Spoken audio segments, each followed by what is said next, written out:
बात यह है कि अब हुकूमत ने IMF के साथ भाई क्या मामला तय किए थे यार, मुझे समझ में नहीं आ रहा कि मामला कहां पे अटका हुआ है। भाई इसको अटका क्यों रहे हो आप? सर के ऊपर हमारी तलवार क्यों लटकी हुई है? अब फैसला करो ना, डिसीजन लो कि क्या है। इंटरेस्ट रेट बढ़ाना है, आप परसों मीटिंग बुला लेते, हफ्ते को जुम्मे की शाम को बुला लेते। ओ भाई ब्लैकमेल नहीं हो इन ताजरों सनतकारों से यार, मैं इनको जानता हूं इन ताजरों सनतकारों को, इनके फेसबुक तो देखो, अय्याशियां कर रहे हैं ये, यहां पर आकर रुडाली बने हुए हैं, जगह जगह पर रो रहे हैं, दाने पड़ रहे हैं। ये ताजिर सनतकार बड़ी बड़ी गाड़ियां चला रहे हैं, अय्याशियां कर रहे हैं यार, 5 स्टार होटलों में घूम रहे हैं, बीवियां इनकी हर्मीस के बैग लेके घूम रही हैं, और हमारे यहां ड्रामे कर रहे हैं इंटरेस्ट रेट बड़ा हाई है, इंटरेस्ट रेट बड़ा हाई है, हम बड़े सेल्फिश हैं। साइड पे करो यार इनको, ताजिरों सनतकारों को। आपको मुल्क को बचाना है, आप इंटरेस्ट रेट बढ़ा दो यार। मैं नहीं, देखो मैं इन मामलात को नहीं जानता, ये शरीयत के मामलात पे उनसे रुजू करें। जो फाइनेंस के मामलात है फाइनेंस पे बोल सकता हूं। फाइनेंस का उसूल ये कहता है कि यार रियल रेट आपका नेगेटिव कैसे हो सकता है? यार को जागो, आंखें खोलो अपनी, आप किस मसले का शिकार हुए हो? Wake up, open your eyes. अगर वो कह रहे हैं कि आप इंटरेस्ट रेट बढ़ाओ तो महंगाई से ज्यादा होना इंटरेस्ट रेट तो जरूरी है ना, या आप महंगाई कम कर दो या इंटरेस्ट रेट बढ़ा दो। कितना बोल रहे हैं? 2%, 3% आप बढ़ाओ यार, ये मसला हल करो। आप देखो डॉलर सस्ता नहीं होगा, ये पहले जो जहनी तखय्युल है ना, ये टोटल आज भी मेरी लड़ाई और बहस होगी। सच बात ये, पाकिस्तान के पास वसाइल नहीं है यार। I stand by what I am saying because I have to live in this country. I can say I am a Pakistani.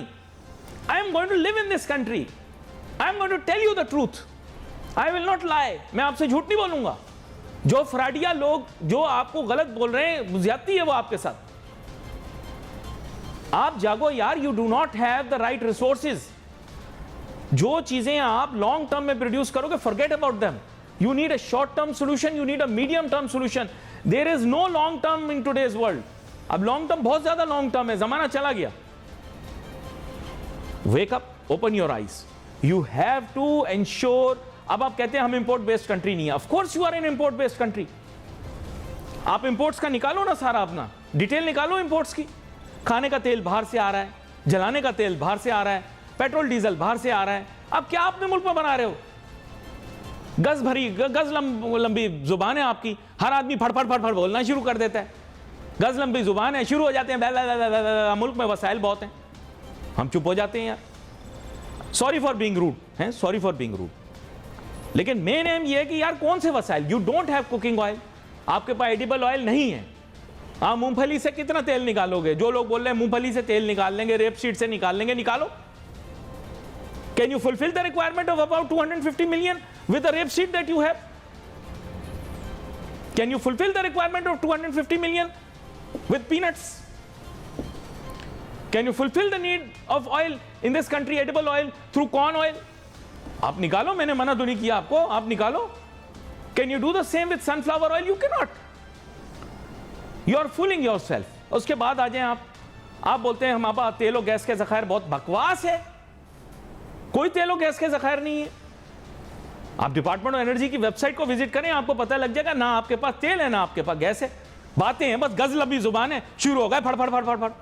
You don't have it कि जी वो जो वजीरिस्तान है ना फाटा, वहां पे तेल के ज़खायर हैं, वहां पे भी खोद के देख लो। दूसरी तरफ जापान निकलेगा, तुम्हारा तेल नहीं निकलेगा। यू आर फूलिंग योरसेल्फ यार, come out of this. Do not make a donkey run in a race, horse race. Do not make a donkey run in a horse race. Wake up, open your eyes. आप अपने आप को बेवकूफ नहीं बनाओ। आपने किस तरह से जीतना है? इंटरनेशनल डिप्लोमेसी से। आपके पास कुछ भी नहीं है, सब फ्रॉड है। The only way you can reach success is through strategic negotiation at the current moment. दुनिया में एक बिसात है, उस बिसात के अंदर अपना रोल प्ले करो। आपके पास कोई वसाइल नहीं है, सब अपने आप को बेवकूफ बनाने वाली बात है। अब गेम यह है कि एक तरफ अफगानिस्तान है, एक तरफ ईरान है, एक तरफ में इंडिया है, एक तरफ में चाइना है, एक तरफ में CIS स्टेट्स हैं। आप अकेले यहां पर मौजूद हो। पाकिस्तान का एडवांटेज क्या है? पाकिस्तान का स्ट्रेटेजिक एडवांटेज है एजुकेटेड ह्यूमन रिसोर्स।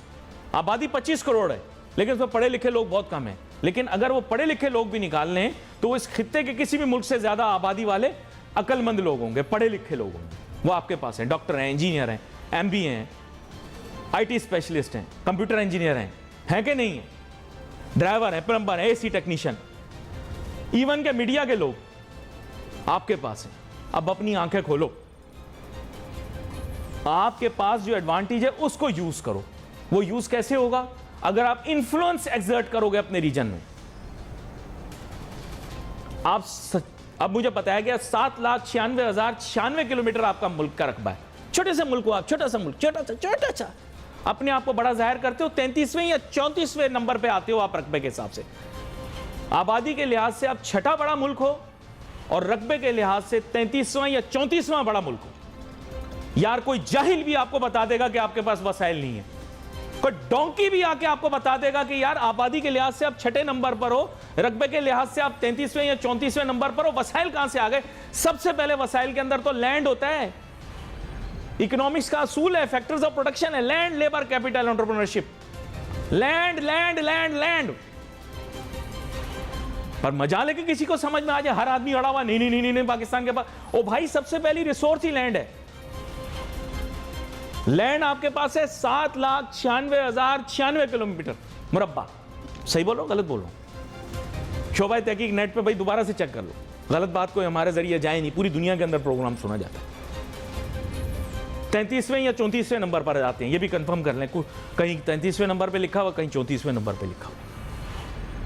छोटा सा हमारा मुल्क है, आबादी इतनी ज्यादा है, जुबान गज लंबी है, जहां बोलो गज लंबी जुबान हमारी चलेगी, जुबान हिलानी हमें आती है, हर मसले का हमें हल पता है, हर बीमारी का इलाज पता है। अपने मुल्क के जो मसाइल हैं वो हमसे हल नहीं हो रहे। किसी की बेटी घर से भाग जाए, हम तजावीज देने के लिए वहां पहुंच जाते हैं, तमाशबीनी करने के लिए वहां पहुंच जाते हैं। अपने मुल्क के मसाइल का हल नहीं हमारे पास। जो बंदा टीवी पे प्रोग्राम देखते कहते हैं यार अली नासिर रोज आता है, प्रॉब्लम्स बताता है, सोल्यूशन तो बताएं। 3 साल गुजार दिए पीटीआई की हुकूमत ने, जो आंटी या अंकल मिल रहे हैं वो बोल रहे हैं यार अली भाई हमने आपका प्रोग्राम देखा, सोल्यूशन तो बताएं। मैं क्यों बताऊं? मैं हुकूमत में हूं, मैं बताऊं? मीडिया का जो काम है वो बता रहा है, प्रॉब्लम ये है, मसला ये है। अब हमें ज्वाइन कर रहे हैं साबिक वफाकी वजीर बराए खजाना जनाब डॉक्टर सलमान शाह साहब। वेलकम करता हूं सर आपको शो में। शुक्रिया डॉक्टर सलमान शाह साहब, अब एक अजीब किस्म की सिचुएशन ये क्रिएट हो गई है कि क्लैरिटी हमें नहीं मिल रही कि where is the whole thing stuck with the IMF, क्योंकि हमें यह तासुर दिया गया है कि जो कुछ IMF ने कहा था हमने वो मान लिया और जो काम बतदरीज करना है वो हम बतदरीज करते रहेंगे। But we are still not clear on whether IMF has given us a go ahead और नॉट, और whether they want other things to come from us. क्या कहते हैं आप? देखिए, अभी तक स्टाफ लेवल एग्रीमेंट तो नहीं हुई लेकिन memorandum of economic and financial policies वो तो एक्सचेंज हो चुका है और उसके ऊपर आपने तमाम एग्रीमेंट्स कर दी हैं।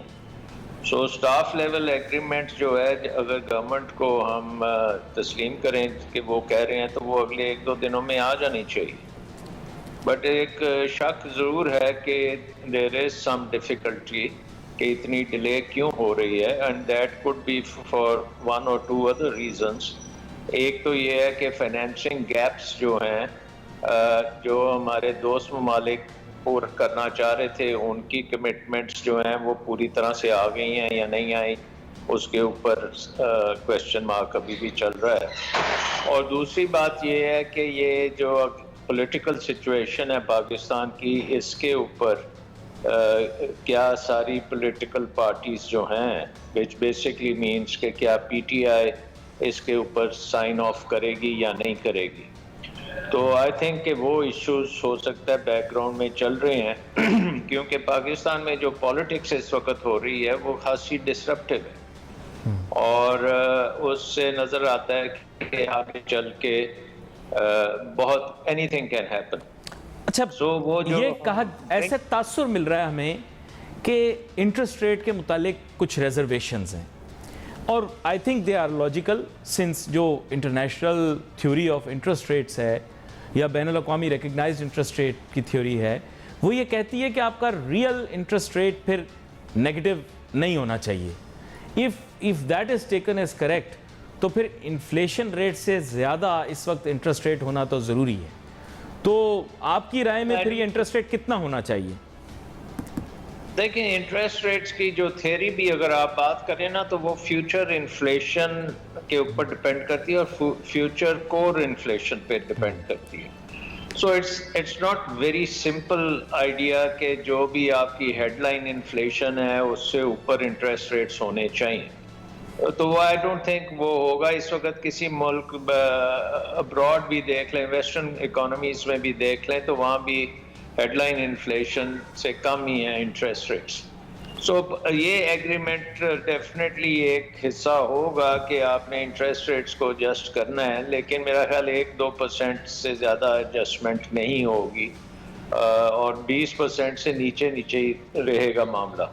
But the main issue I think is कि क्या हम ये बाकी जो हमारी हैं चीज़ें, मसलन बिजली का निज़ाम, उसको हम दुरुस्त कर पाएंगे या नहीं कर पाएंगे, टैक्सों के निज़ाम को ठीक करेंगे या नहीं करेंगे, किस किस्म की जो है आगे चल के ये सब्सिडीज़ की खात्मे को कैसे करेंगे, लोगों की सोशल सिक्योरिटी जो है क्या उसमें और ज़रूरत पड़ेगी तो वो पैसे कहाँ से आएंगे। सो इस किस्म की चीज़ें हो सकती हैं, लेकिन ये मुझे माइनर बातें लगती हैं। मेन जो है कि पाकिस्तान इंतशार में तो नहीं पड़ जाएगा, ये एक बहुत बड़ा कंसर्न है मेरा ख्याल सारी दुनिया का।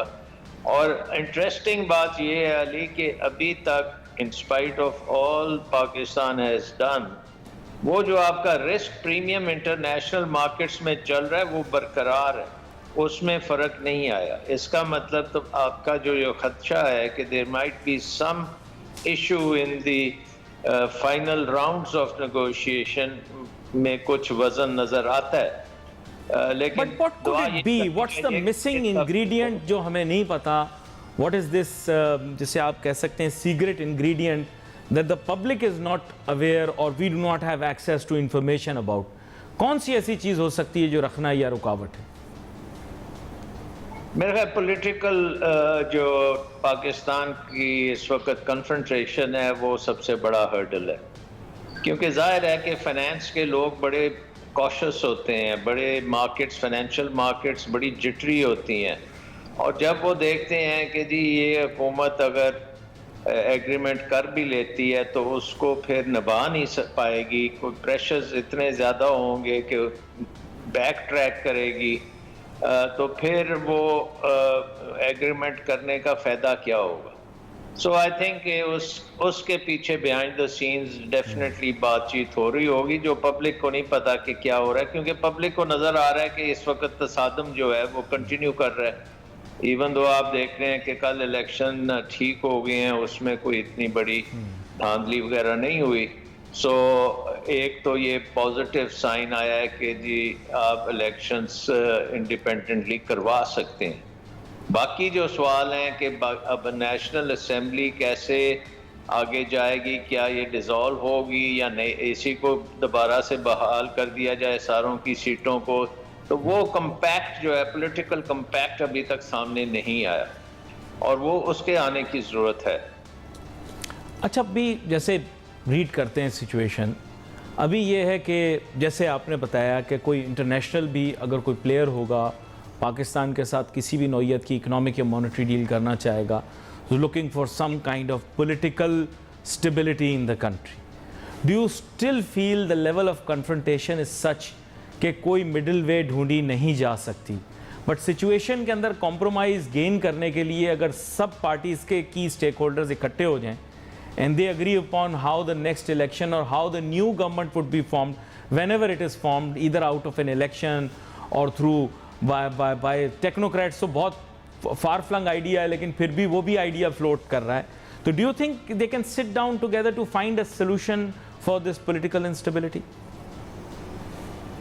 I'm sure behind the scenes कर रहे होंगे। मैं I mean I'm not aware कि कोई पीछे कोई कोऑर्डिनेशन हो रही है या नहीं हो रही, बट आई होप कि हो रही है। एंड क्योंकि पॉलिटिकल चीज़ों के पॉलिटिकल सॉल्यूशंस होते हैं, और पाकिस्तान को ज़रूरत इस वक्त है कि एक वे फॉरवर्ड हम चार्ट आउट करें, और वो वे फॉरवर्ड जो है इंटरनेशनली भी एक्सेप्टेबल हो, इंटरनेशनल मार्केट्स को भी एक्सेप्टेबल हो। देखिए, पाकिस्तान का जो पॉलिटिकल क्राइसिस है, ये बार बार IMF प्रोग्राम्स को डिरेल करता रहा ना, क्योंकि हम इसी की वजह से प्रोग्राम्स नहीं कर सकते। एक गवर्नमेंट प्रोग्राम करती है, फिर वो महंगाई होती है, बाकी चीज़ें होती हैं, तो वो सस्टेन नहीं कर सकती। सो अब वक्त आ गया कि IMF के ज़हन में है कि ये जो एग्रीमेंट है, इसको सस्टेन करने के लिए पॉलिटिकल अकोमोडेशन ज़रूरी है। अच्छा, कुछ राइटिंग्स ऑन द वॉल हैं, मैं चाहूँगा कि आप उस पर भी थोड़ा सा एलेबरेट करें। IMF का एजेंडा तो जनरली हमारे बैलेंस ऑफ पेमेंट्स और बैलेंस ऑफ ट्रेड के अंदर हमें हेल्प करना है, लेकिन अनफॉर्चुनेटली वो फिर बात फिस्कल डिसिप्लिन पे भी आ जाती है, क्योंकि then they want their money back.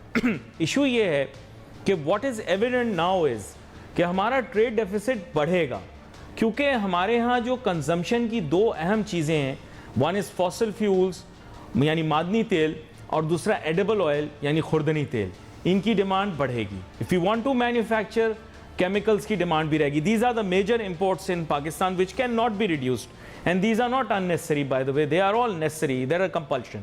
And then there are of course machinery, technology, medicines, mobile phones, cars, matlab these are all necessary, since none of this is being manufactured in Pakistan, either assembled or brought. तो ये तो evident है कि हमारा trade deficit और बढ़ेगा।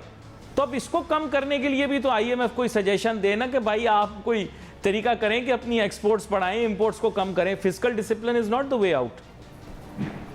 नहीं, it is obvious Ali के आपको इन द शॉर्ट रन आपके कर्जे भी बढ़ेंगे, you need more financing. In the short run आपका हो सकता है कि ट्रेड डेफिसिट इतना नीचे ना जाए, वो बढ़ेगा नहीं, मेरा ख्याल नीचे ज़रूर जाएगा, क्योंकि प्राइसिंग अब ऐसी हो गई है कि बहुत सी चीज़ें हैं, मसलन डोमेस्टिक कंजम्पशन के लिए जो हम करते हैं वो अब हमें इंपोर्ट करना बड़ा मुश्किल होगा। इवन पेट्रोलियम एनर्जी को पहले जो आप 10-10 एयर कंडीशनर्स चलाते थे, अब वो शायद एक एयर कंडीशनर पे आप आ जाएं, क्योंकि आपने प्राइसिंग को दुरुस्त कर दिया, आपने एक्सचेंज रेट को दुरुस्त किया है। और अभी भी आप देखें कि एक्सचेंज रेट हवाला जो है वो 290 पे चल रहा है, और आपका मार्केट में फिर एक गैप आ गया। और उसका मेन वजह ये हुई है कि जब आपने स्टेट बैंक ने ये कहा कि जी आप अपने डॉलर्स खुद अरेंज कर लें, इंटरबैंक मार्केट से नहीं होंगे, तो फिर दो मार्केट्स बन गए। तो अल्टीमेटली इन दोनों मार्केट्स को भी हमें कंबाइन करना पड़ेगा, और interbank market will really have to be a market based, जिसमें सबको एक्सेस हो और वो मार्केट डिटरमिन करे रेट वो क्या होगा। अच्छा, मेरे पास वक्त कम था, मैं थोड़ा सा आपसे एक सवाल पूछ लूं, क्योंकि बहुत ज्यादा प्रेशर होता है अवामी क्वेश्चंस पूछने का। जी एक्सपोर्ट्स, जी एक्सपोर्ट बहुत ही जरूरी है, लेकिन उसको चेंज करते करते थोड़ा सा टाइम लगेगा। जाहिर है कि जो आपके एग्जिस्टिंग एक्सपोर्ट सेक्टर्स हैं, उनके मुश्किलात अगर हल होती हैं तो वो जल्दी बूस्ट कर सकती हैं एक्सपोर्ट्स। सर, उसके लिए I will be very frank with you doctor Salman Shah साहब, I think that sometimes we Eklavya news India, अंतर्राष्ट्रीय खबरों का मंच।